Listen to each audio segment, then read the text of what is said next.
This guide, I suppose, is a collaborative piece between ourselves here at the Sexual Health Centre, LINC, and the HSE Sexual Health and Crisis Pregnancy Programme, as well as information that we gathered from focus groups, from members of the LBQ community, information we gathered here from data and basic research as well, showing the needs and the gaps that needed to be filled in the knowledge of LBQ women. So we responded with this guide, and the work starts here, I suppose, with getting the guide out into the hands of the community. We were approached by the Sexual Health Centre initially with the view to producing a small document.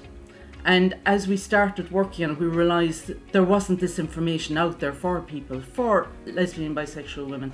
It has now turned into what is like a 51-page document with lots of useful information. So it's not just dealing with sexual health, it's also looking at sex and ageing, intimate partner relationships, issues that come up in them, looking at consent, sexual pleasure. It's looking at lots of different areas that affect our lives. So it's really exciting. The resource has emerged from 3 national strategies: our own National Sexual Health Strategy and the 2 LGBT plus strategies for adults and for young people.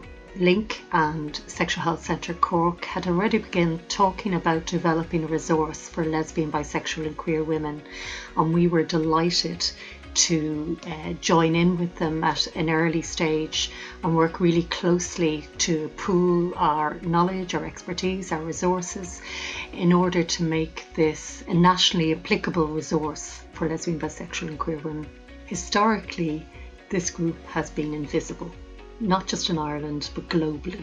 So we are hoping that the content of the book will be of use to that community, but also the very fact of its existence is a marker in Irish sexual health history. It's really important to have the sexual health resource for lesbian, bi, queer women. We're a part of the community whose sexual health has really been overlooked, along with women's sexual health generally, I would suggest, in Irish society. So I think this guide is so long overdue. We're sexual beings, we have sexual health needs and issues. So I think finally we've begun to lift the lid on that and break the silence on that. One of the exciting things about this resource as well is we have printed a business card. So what's on the business card is a QR code. So you can scan the QR code, which will take you directly into a page on the Sexual Health Centre website, where you'll be able to download the resource completely. You'll be able to read all the information, all the links to other resources, other places where you'll get even more information. Within this guide, we made sure that we covered a broad remit to do with sexual well-being and intimate relationships of LBQ women. We didn't just go down the road of sexual health and good sexual health and positive sexual health, and that's all in there, but we also made a point of making sure that we covered healthy and unhealthy relationships, something that isn't always covered within same-sex relationships here in Ireland. So for us, it was very much a guide that it might just show a few red or green flags for people, being like, yeah, everything is good at the moment, or actually, no, we need to take a step back, look at our communication here, or maybe even reach out to a service to help them. And that was very important for us.